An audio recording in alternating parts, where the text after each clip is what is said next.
একটা গ্রামে কঘর বাস থাকতে পারে?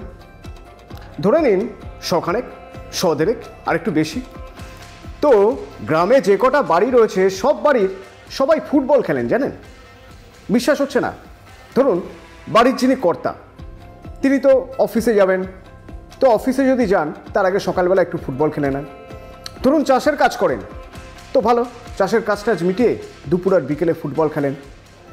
কলেজে পড়ে যে ছেলে, কলেজে পড়তে যাওয়ার আগে সকালে ফুটবল খেলে নেয়। আবার মেয়ে স্কুল থেকে ফিরে এসে ফুটবল খেলে। পরিবারের সবাই ফুটবল খেলে, মানে ওই গ্রামে যে কটা ঘর রয়েছে সবাই ফুটবল খেলে। তারা ফুটবল খেলে বড় হয়, পরের প্রজন্ম ফুটবল খেলে, তারপরের প্রজন্ম ফুটবল খেলে। সত্যি এরকম গ্রাম আছে নাকি? আছে, আছে। আতশ গাছের তলায় ফেলে দেখা যাচ্ছে এরকম একটা গ্রাম আছে।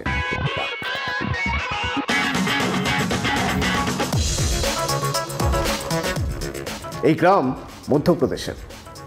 ভোপাল থেকে প্রায় 500 কিলোমিটার যেতে হবে, অনেকটা ভিতরে।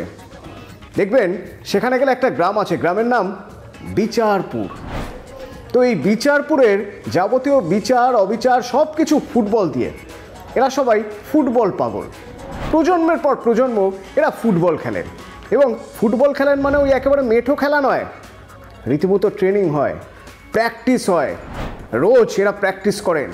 তারপরে বছরে যখন টুর্নামেন্ট হয়, ভাবুন একটা গ্রামের টুর্নামেন্ট, সেই টুর্নামেন্ট দেখতে আশপাশের গ্রাম মিলিয়ে প্রায় 25 থেকে 30 হাজার লোক ফুটবল টুর্নামেন্ট দেখতে আসেন। মানে কতটা জনপ্রিয় খেলা ভাবুন তো। আসলে এই পুরোটাই আবেগের ব্যাপার।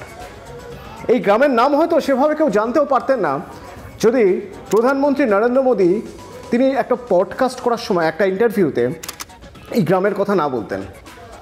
তিনি বলছিলেন যে তিনি এই গ্রামে গিয়েছেন, এই গ্রামে গিয়ে যখন কথা বলছেন সবার সঙ্গে, আদিবাসীদের গ্রাম তো দেখছেন সবাই জার্সি পরে রয়েছে, বাচ্চা বুড়ো ছেলে মেয়ে সবাই জার্সি পরে রয়েছে। কী ব্যাপার ভাই, সবাই জার্সি পরে রয়েছে? তখন জানতে পারলেন এরা সবাই ফুটবল পাগল। এরা যখনই সময় পান তখনই ফুটবল খেলেন, রীতিমতো প্র্যাকটিস করেন। এবং শুধু প্র্যাকটিস করেন না, এই গ্রাম থেকে অন্তত 80 জন ন্যাশনাল লেভেলে ফুটবল খেলেছেন বা এখনও খেলছেন। তাহলে ভেবে দেখুন, মানে একেবারে আনকোড়া আবেগের বশে ভেসে যাওয়া এরকম ব্যাপার কিন্তু নয়। ফুটবলটাকে ধ্যান গায়ন প্রাণ করে নিয়েছেন।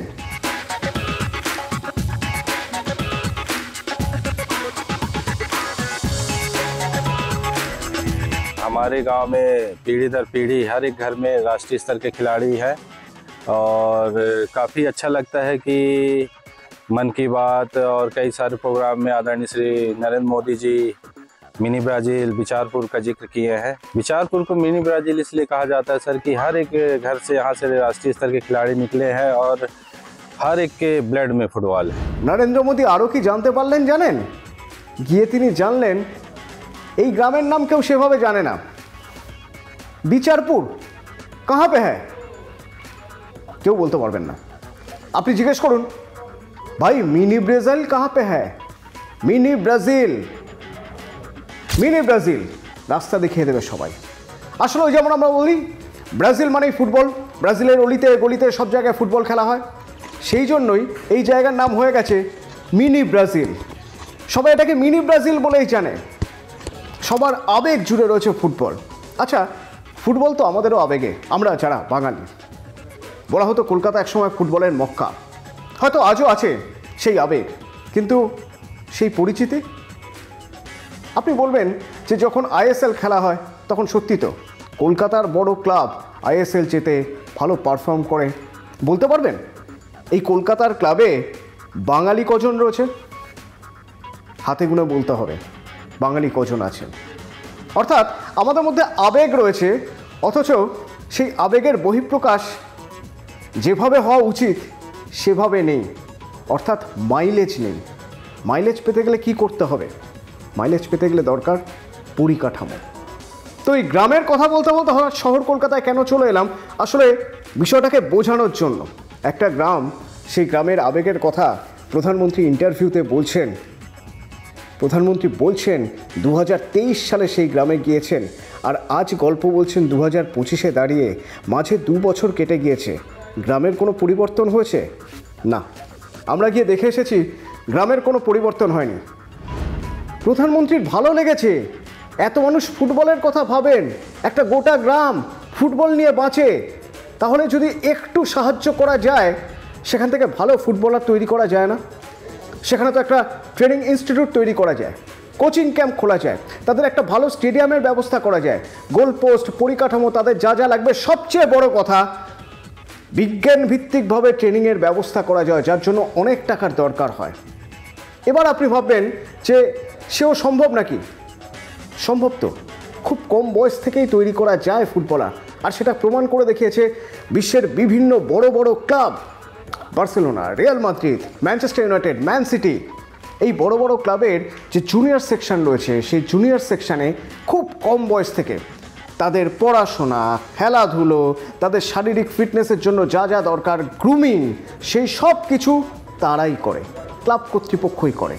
ছেড়ে দিন ক্লাবের কথা, পৃথিবীর যত উন্নত মানের দেশ রয়েছে, জার্মানি, স্পেন, ফ্রান্স, এই সব দেশগুলো যাদের ফুটবলের জন্য বিরাট নাম, ছোটোবেলা থেকে একাডেমি তৈরি করে, বিজ্ঞানসম্মত সুষম আহার, ঠিক কতটা দৌড়বেন দিনে, ছোট থেকে কার্ডিও, ঠিক কতক্ষণ ঘুমোবে, কতক্ষণ জেগে থাকবে, যতক্ষণ জেগে থাকবে সে ঠিক কী কী করবে, সব সময় ধরে ঘড়ি ধরে ডাক্তার দিয়ে, বিজ্ঞানীদের দিয়ে রিসার্চ করিয়ে তৈরি করা হয়। তো এই ইনফ্রাস্ট্রাকচারের জন্য টাকা ঢালা হয়। এবার বলুন, আমাদের খেলায় বাজেট কত? আমি জানি বাজেট ভালোই আছে, হয়তো গতবারের তুলনায় কিছুটা কম আছে আপনি বলবেন, কিন্তু বাজেট রয়েছে। সেই বাজেটের বেশিরভাগ টাকা কোথায় যায়? আমরা ধর্ম বলে মানি যে খেলাকে, সেই ক্রিকেটের পিছনে। বেশিরভাগ টাকা কোথায় যায়? হকিতে যায়। বেশিরভাগ টাকা কোথায় যায়? রেসলিংয়ে যায়, আর্চারিতে যায়, সুইমিংয়েও যায়। ফুটবলের জন্য কত টাকা বরাদ্দ? ছেড়ে দিলাম কেন্দ্রীয় বাজেট, সেখানে দেশের প্রতিরক্ষা থেকে শুরু করে দেশের 130 কোটি নাগরিকের কথা ভাবতে হয়, ফুটবলের কথা সেখানে না হয় খুব কমই ভাবা হলো। রাজ্য, মধ্যপ্রদেশ রাজ্য, সেই রাজ্যে তো স্পোর্টস একাডেমি করা হয়েছে। সেই স্পোর্টস একাডেমিতে এই গ্রাম থেকে কতজনকে তুলে নিয়ে যাওয়ার সুযোগ হয়েছে? এখানে ইনফ্রাস্ট্রাকচার তৈরি করার কথা কিছু ভাবা হয়েছে? শুধু আবেগের জোরে তো সব কিছু হয় না, তাহলে তো আবেগের জোরে এতদিন বিশ্ব জয় করে ফেলতেন অ্যাডলফ হিটলার। শুধুমাত্র আবেগের জোরে এতদিনে অনেক কিছু হয়ে যেত। আবেগের জোরে আমরাও একদিন বিশ্বকাপ খেলে ফেলতাম, পারতাম না যদি আবেগ দিয়ে সব হতো? আমাদের মতো ফুটবল পাগল দেশ কটা রয়েছে পৃথিবীতে? আমাদের থেকে কম ফুটবল পাগল দেশও বিশ্বকাপে খেলে এসেছে। আমরা এখনও পর্যন্ত বিশ্বকাপের মূল পর্বে খেলতে পারিনি। এটা দিয়ে প্রমাণ হয় আবেগে কিচ্ছু হয় না যতক্ষণ না পর্যন্ত পরিকাঠামো তৈরি করা যায়। তো সেই পরিকাঠামো তৈরি করতে গেলে টাকা লাগে, বাজেট বরাদ্দ করতে হয়। কোথায় সেই বাজেট? কোথায় সেই টাকা? কোথায় সেই ইনফ্রাস্ট্রাকচার? কোথায় ছোটোবেলা থেকে গ্রুমিং করানোর সেই চেষ্টা? সরকার যদি না এগিয়ে আসে তাহলে কিভাবে হবে? একটা গ্রাম, যে গ্রামে সবাই ফুটবল খেলে, শুনতে খুব ভালো লাগে, আবেগে সবাই ভাবতে থাকি, বাহ, আমাদের দেশে এরকম একটা গ্রাম রয়েছে যে গ্রামে সবাই ফুটবল নিয়ে বাঁচে, ফুটবলই তাদের সুখ দুঃখ হাসি কান্না। কিন্তু সেই গ্রামের জন্য যদি সরকার এগিয়ে না আসে, ওই আবেগটুকুই রয়ে যাবে, ওয়ান্ডারল্যান্ড হয়ে থেকে যাবে। আজব গায়ের আজব কথার গল্প সবাই বলবে। সেই আজব গাঁ থেকে এমন কিছু উঠে আসবে না যা দিয়ে আমাদের দেশ শ্রেষ্ঠ আসন নিতে পারবে।